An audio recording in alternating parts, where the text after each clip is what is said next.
Your bed's literally right there. It's right there. Thank you. Cape Cod chips? An LBI? That should be illegal. I'm 15 years old. This is my X Games trial video.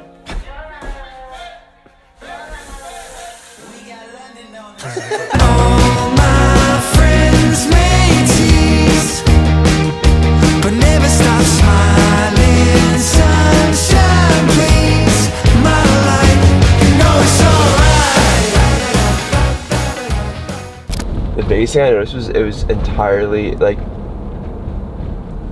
The biggest thing I noticed is that everyone there was so much more relaxed. I mean, being right along the Mediterranean Sea, you wake up every morning and there's so many people just laying out by the ocean or going for a casual open water swim. All the servers at the restaurants, they'll bring you your food and they won't check in with you again.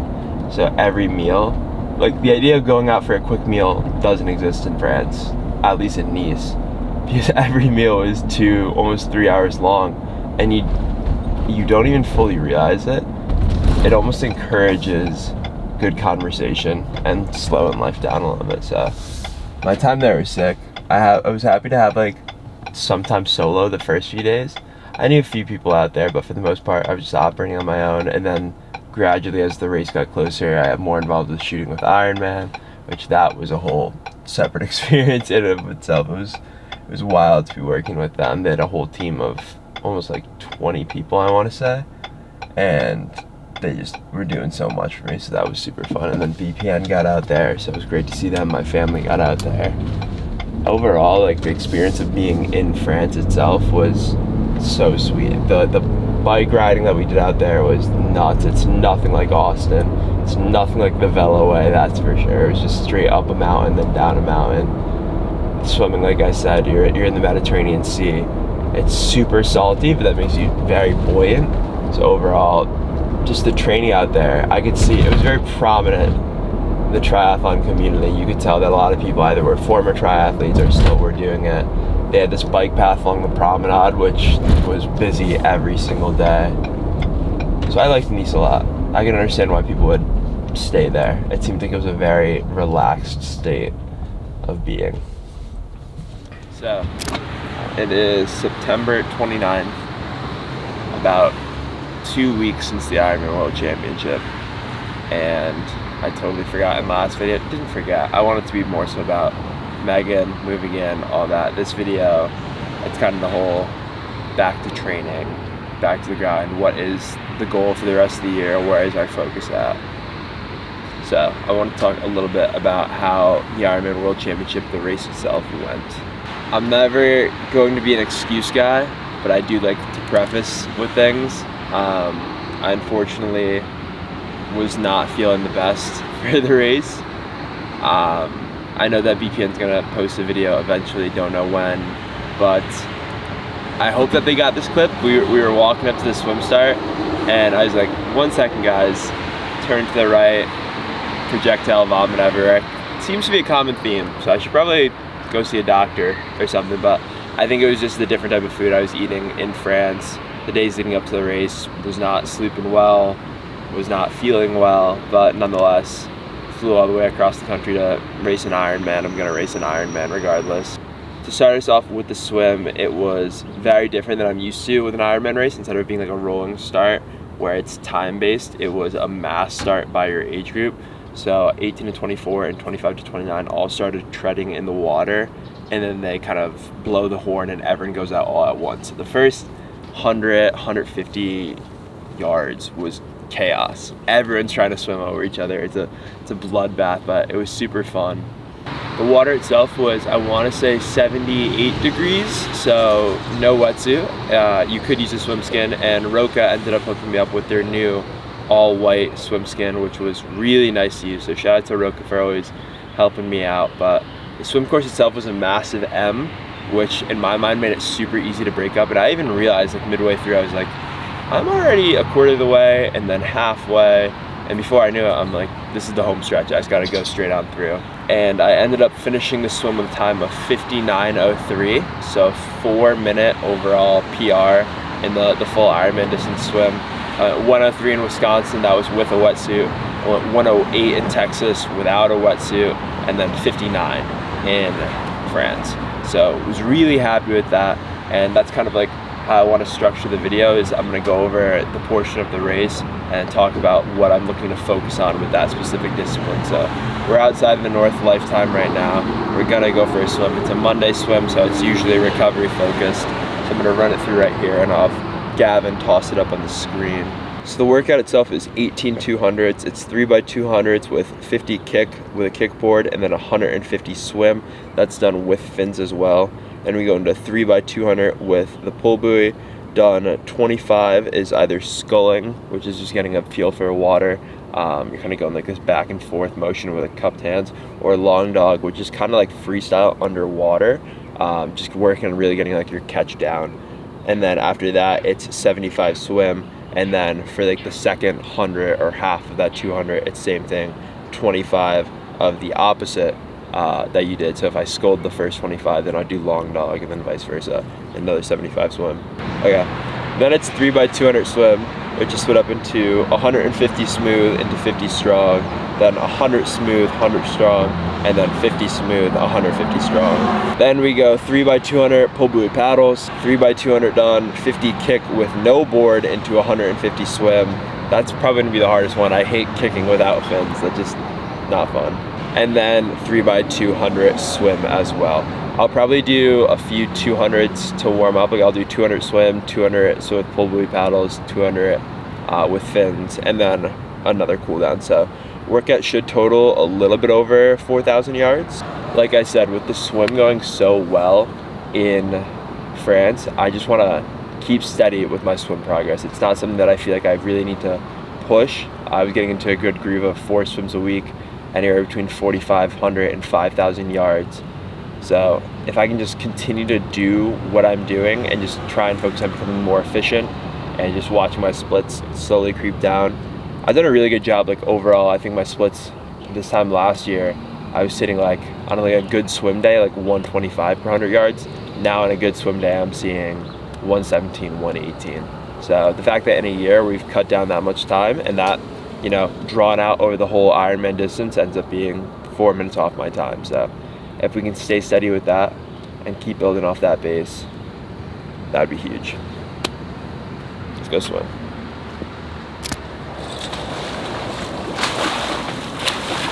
Monday morning.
Boom.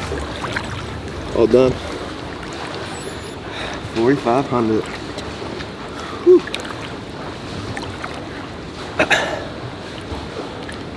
How bad are the indents around my eyes? Pretty bad. Cool. Were the goggles too Signs of a tight? good workout. No.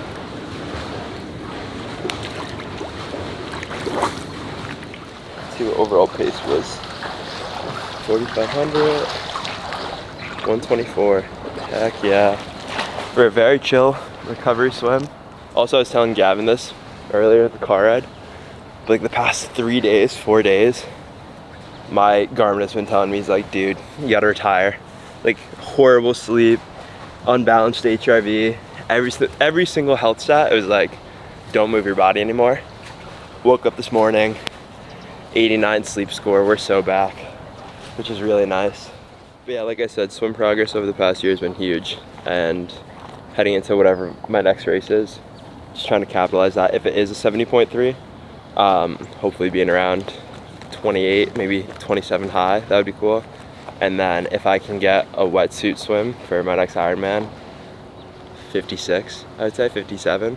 Swimming 59 no wetsuit, I think I could definitely cut down. So whatever that may be, it's all good. But having swimming as the first leg and having that be probably my strongest foundation right now in the Ironman race, I'm not too upset about that. But now it's on to the bike section of the race, of the prep, of the build, whatever this is, whatever period I'm in my life right now, I don't know, but biking, let's go figure that one out.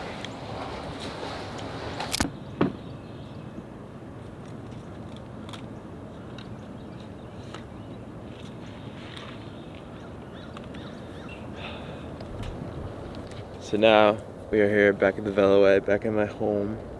Feels right. First outdoor ride since Nice. The bike course in France was crazy. There's nothing like that in North America, I'm sure. I mean, 112 miles, 8,200 feet of elevation gain. I like to kind of explain the race by breaking it up into thirds. The first third was just all climbing. So I think by mile 27, 28, we were over 4,000 feet of elevation gain in. So there was a good like 30, 40, or no, it was probably like 45-minute period to like an hour where you're just like highest gear, pedaling as hard as you can, going 9 miles an hour. So that was pretty intense. And then after that, it was kind of rolling up top, pretty scenic. And then the last third was all descending. So it was very much so about like how well you could handle your bike. And it was crazy. I was seeing some people wipe out. Hope everyone's okay now. But yeah, that bike course as a whole was brutal. And a lot of people were saying like the best way to get an understanding of where you'll fall with your bike split is like take your last Ironman bike split and just like add an hour to it. Because the best pro guy went 4:30, which I think in Ironman Texas, the best pro went like 3:59. So there's like a massive difference there. So I went 4:55 in Ironman Texas, and I was trying to pace the bike well enough so I could have a good run. And I did the bike course in like 5 hours and 55 minutes. So it was pretty much like identical, right where I want it to be for the bike. I set a lot of like power output PRs. I think I held like 300 watts for a whole hour, which was pretty chill. It's crazy to think like how far I've come with biking since this is like the discipline that I'm the newest with out of the three. And honestly, it's the one that's become like the most enjoyable for me. I love to like bike really fast. So the first third of that course, the first 27, 30 miles, I was not having the most fun biking because I was just going 9 miles an hour. But when I was descending, kind of weaving in and out of the turns and the tunnels, I was having a damn good time. It was intense, but it was a lot of fun.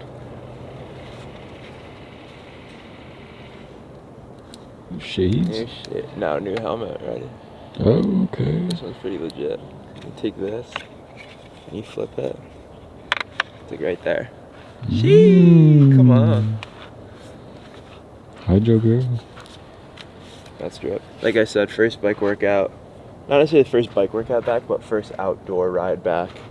Only fitting we do it on the Veloway. I'm gonna go for around 3 hours to just get a feel for everything. No in particular goal workout-wise or power output-wise. Just want to get comfortable riding outside again. And then I'll also do around a 40-minute runoff, 45-minute runoff. Just to get the legs spinning. Once again, name of the game this week is just getting back in the groove of everything. Getting the body used to this training load again, which that definitely has been the hardest thing for me. I think when you go from like little to no training with like the week off to back to full load, like obviously you're ramping it up gradually, recovery just tanks. Sleep quality is poor, HRV is poor. But I've been starting to wear the Whoop just as another way to track my recovery stats. So looking at my sleep, my recovery, my strain, seeing what I can do best to kind of monitor everything. I don't know, I'm a data guy, I'm a metrics guy. So if I can get any more insight into my performance and the things that I have control over and how I can improve it, I'm 100% gonna do it. And Whoop is a very easy way to track that.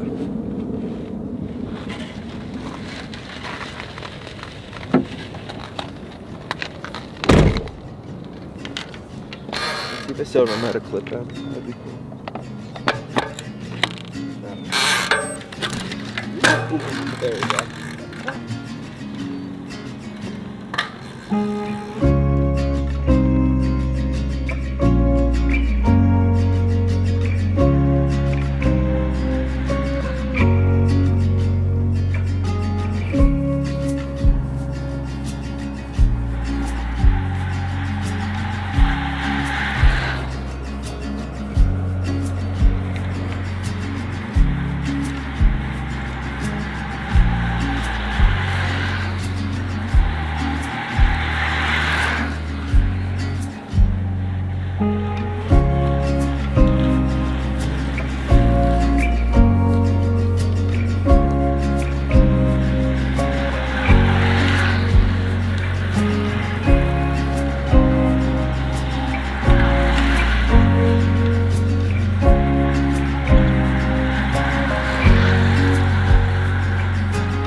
Just getting ready for the runoff. 3 hours, 2 minutes, 65 miles, 21.3 miles an hour. That's not bad. Let's check power, heart rate, the rest of it. Average power, normalized 250 watts. Average heart rate, 134. That's, you know, it's getting cold here in Texas. And by cold, I mean like mid 70s, but you can tell usually I'm drenched by the end of these, and I feel like I'm doing well for myself. One other thing that I want to mention just going forward is that I talked to Parker and he actually recommended not having the road bike on the trainer and just riding this my TT bike outside, but having this bike on the trainer as well. So from now on, all rides, Zwift or outdoors, we're gonna be on this bike. I'm gonna get really good at taking off that rear tire, that's for sure. But that was a really good ride. I'm gonna let Gavin go, get on with the rest of his day. I'm gonna run for an hour or so, and then we'll go over the run portion of the Ironman and hit a run workout in the last kind of segment of this video. So, cut to that. Yeah, perfect. So now we get to the run. I am 0 for 3 with runs at the ends of Ironman, which, as frustrating as that is, it's okay, because I know that I'm actually like not a bad runner. I know how to use my legs, which is helpful.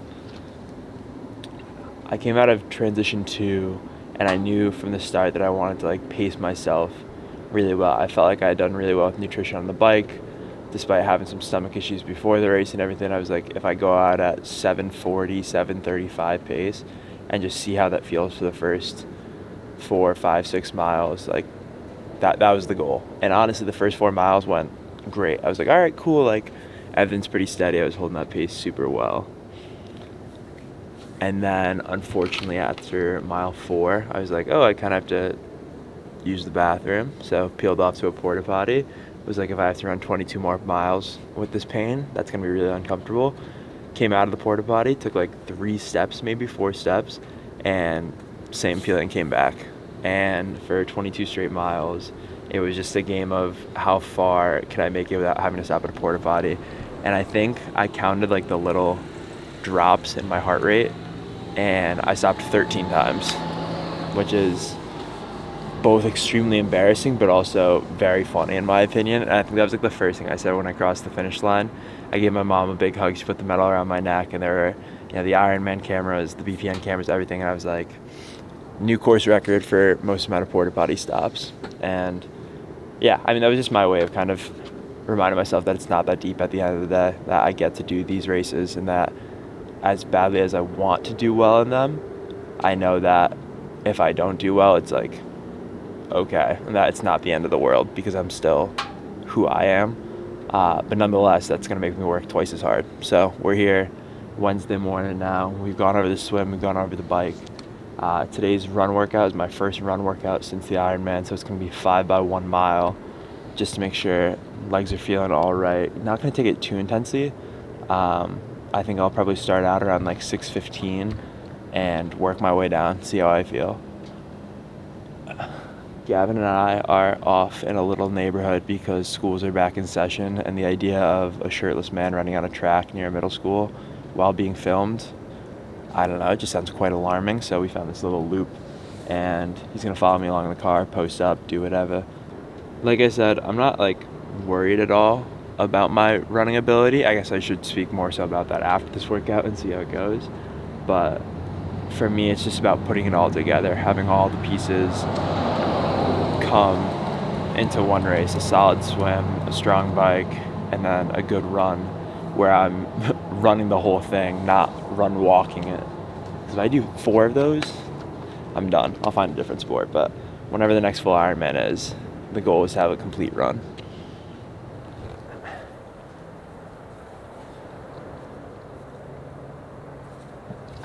Three-mile warm-up, 5 by 1 mile at around 6:15, 90-second walking, jogging, rest in between, 2-mile cool down, 10 miles in total. It's actually such a nice morning out. Let's see how we do. I don't know how the legs are gonna feel.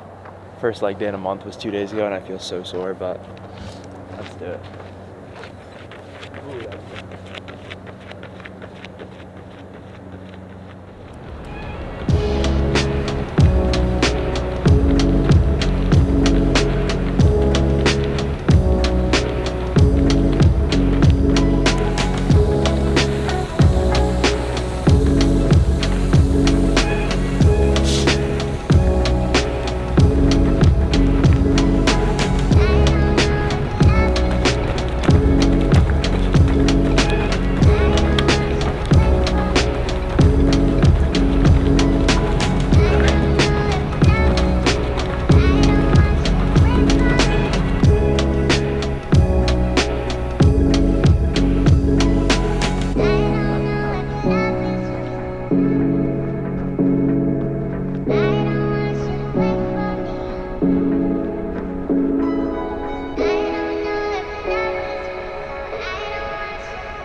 Crushed that. 6:12 down to 5:59.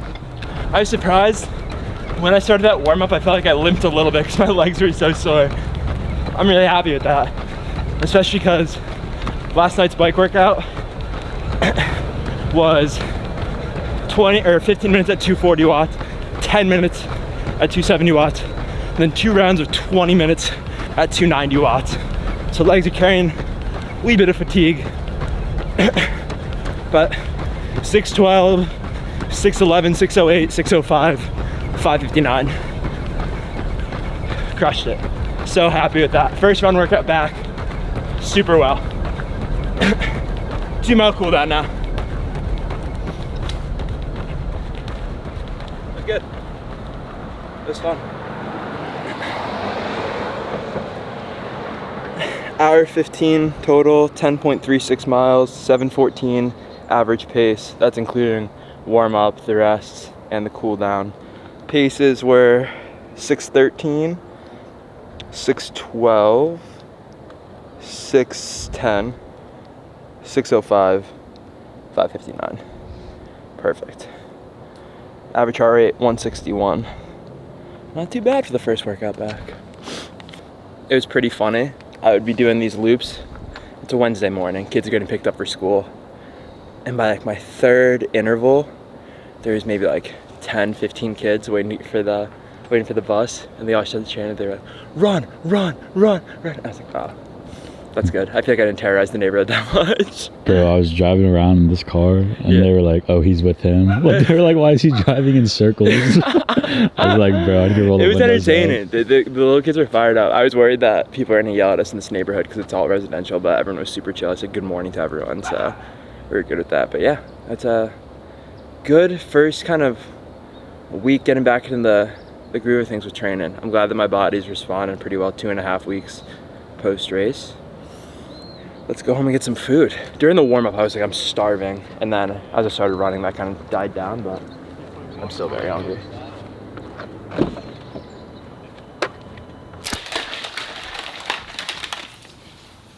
All right, this is the first time I'm trusting Gavin to put together the majority of the video. Not that I don't trust him, but it was just like, all right, him and I wanted to work together more, something that we talked about while I was in France, and since I've come back and I'm trying to get back into like a consistent uploading schedule, Gavin was like, let me do full-time work for you, and I'm like 100% man. So I know that he crushed this video. If you could all hype up Gavin, say kind things to him, that would be super rad. So I've kind of gone through, I guess, like the objective stats from the Ironman World Championship of what the swim was like, what the bike was like, the unfortunate truth of the run.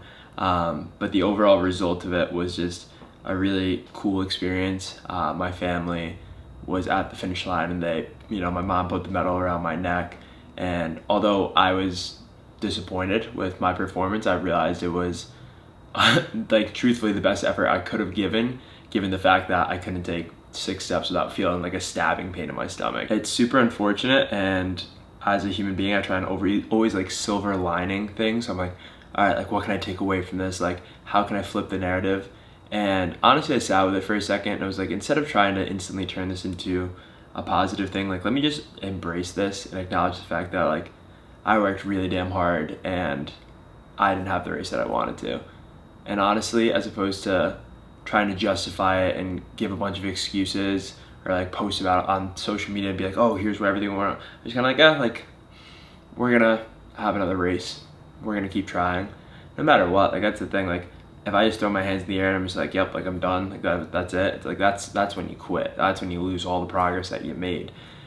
You're supposed to have bad days. You're supposed to have times where you're tested, because it's like, okay, like it doesn't matter how you're doing when everything's going right. It's what do you do when things start to go wrong? Like how do you pivot?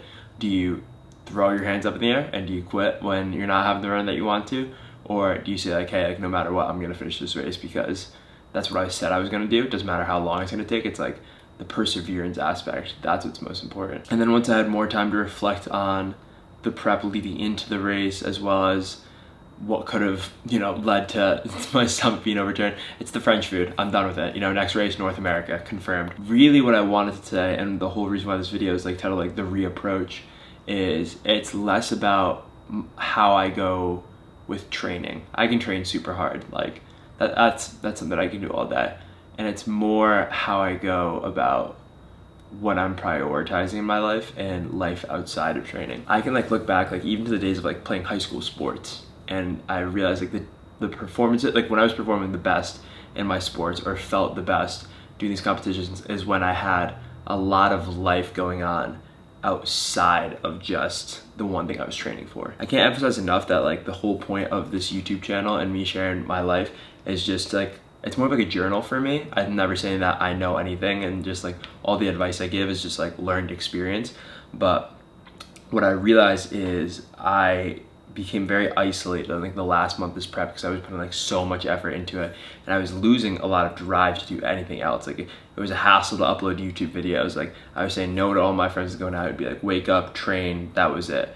And I was feeling super burnt out from it, because I realized there wasn't a lot of life happening outside of that. My family goes to Long Beach Island, New Jersey every single summer. It's a classic vacation spot. And this year was the first year, I think in my entire life, that I didn't go. My whole family went, and I was like, nope, too busy with training.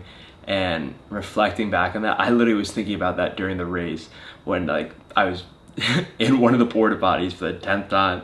I was like, dang dude, like I can't believe I didn't go to LBI this year. It's such like a small thing to me, but really in like the grand scheme of things, it's massive, because I was telling myself like, oh, like training for a race is more important than seeing my family, and that is not okay. And that's like the one thing that I'm, you know, coming to terms with, is that I need to make sure that I have life outside of just what I'm doing. Because a lot of times I would even like notice the conversation, people would be like, oh, like what have you been up to, like how are you doing? And it's just like the only thing I could talk about was like training or the race. And as a human being, like I feel like I got a few more layers to that. I feel like I'm pretty funny. Yeah, I mean, like the best way I can say is like I just became robotic, and that's something that I want to make sure going forward I don't do again. And that's something that I've talked to Megan about, and Ian, and my friends in Austin, and my friends back home. It's just like I want to make sure that there's always this balance of, and it's not even the matter of fact of like, oh, I need to go out and I need to, but it's just like being social or just like doing things outside of training. Like that's what I'm saying. And this weekend, as strenuous as it was in my body to, you know, train for 4 hours and go to ACL for 6 hours of a day, it was so much fun, and it was absolutely what I wanted to do. So that's something that I really hope that a lot of people can learn from kind of my mistake, is like make sure that you check out the life going on around you, not just what's directly in front of you, because you could get tunnel vision so easily if you're just like, this is it, like this is the only thing I'm looking at and that's it, and you forget like, oh, like this person who's checking in on me and I don't even have the energy to respond to them, or like I'm not, you know, there's different aspects to life that you got to make sure that you're always acknowledging.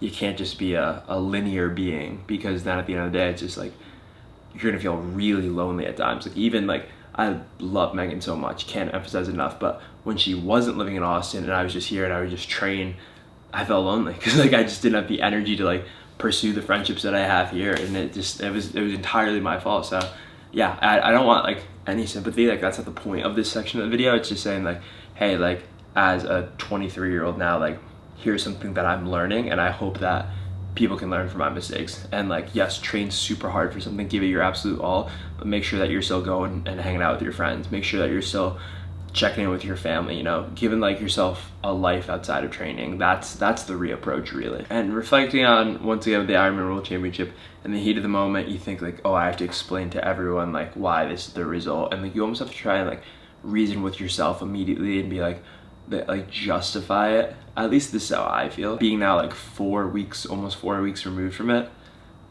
it happened, and that's it. And that's I got some really good advice from a buddy, and he basically was like, it doesn't matter what time you go, it doesn't matter how you do. In 48 hours, in a week, in a month, people are just gonna go on with their life, and they're not really gonna care about that singular race, but they're still gonna care about you as a person. And that's just how I'm like kind of getting back to like the idea of the reapproaches. You have to make sure that you're still taking care of the people around you, supporting those who support you, making it a mutual, you know, not one-sided relationship. And in the heat of the moment, I feel like I just didn't have, it really came down to like the energy. Like there was like so much mental fatigue, and I was just like, I just need to train and that's it. Like that's all I felt like I had the mental capacity for. But now, being a month removed from the race, it's kind of just like, oh, like it's Luke. It's not Luke training for the Ironman World Championship. It's not Luke doing this, Luke doing that. It's Luke.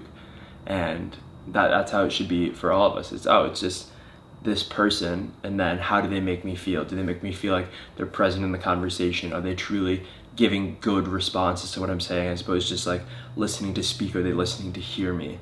There's so many aspects that you kind of just need to remind yourself are important in life outside of just one singular thing. Even if it's, you know, you're working on a business that you're devoting a lot of time to, or, you know, a race event, or a degree, a job, something that, like, whatever it may be, make sure that it isn't the only thing that's going on in your life, because if it is, that's when you kind of hit that burnout streak, where it just, you dedicate so much time, so much effort, and it starts to become more of a chore than it is a pleasure. And I love triathlon training. I love what I'm doing right now. That's the big thing, is I think this, especially since Megan has moved here, it's helped me to realize that there is so much more to life than just training and then documenting your training and uploading it. So while this is a pretty training heavy YouTube video, there's gonna be that balance of back and forth, like showing a lot of my life outside of training and just being honest. Like that's the biggest thing, is like I'm always gonna be honest and tell you guys how I'm feeling. So that's how I'm feeling right now. So I'm feeling really damn good. My body's finally gotten back from the 22-hour drive that Megan and I did a few weeks ago, 2 weeks ago. ACL was this past weekend. It was such a great time. I had my buddy Max come down, and he had a good time as well. So yeah, it's reminded me that it doesn't have to be this very A to B life. There could be A, and then there could be all this stuff around, but like if B is still in sight, you're still gonna get there. It's just not gonna be like direct shot and that's the only thing you care about. You can be a little bit more broad with what you decide to do with your day to day. So to summarize, don't be a robot, be a human being, take care of those who take care of you, be kind, be loving, be social, and still work really damn hard to what you prioritize. But don't let it be like the only thing. Don't let it be all consuming. That's the reapproach. So yeah, with all that being said, I want to thank you all very much so for watching this video. Code HOP for BPN, code HOP10 for Gymshark, Inner Flame, Training Plans Coaching, all linked down below. As I mentioned in this video, I'm also starting out using AYOOOOOOO. Tracking the recovery stats have been so interesting, especially the sleep too. The sleep data is very different than what I was receiving previously. So I'll have a link down below if you want to try out a month free trial with it. Go right ahead too. Let me know what you think about it. But now I'm wearing it, so I've liked it a lot so far. And then lastly, regarding any updates with the hats, we're still in production, so early November. I want to say it's like the time frame that we're going for. I had a bunch of cards that I'm going to start like hand signing to make sure that it's super special when we get the hats out. It's cool. I'm in like a cool area of life where Megan's here, the hats are going underway, training's going really well. Like everything's like finally well-rounded. It wasn't just like this, I'm only training and that's it. So I like to be busy, but busy with intention. That's what it's all about. So yeah, thank you guys so very much so for watching. I appreciate you all very much, and I hope you all have a great rest of the day. Peace.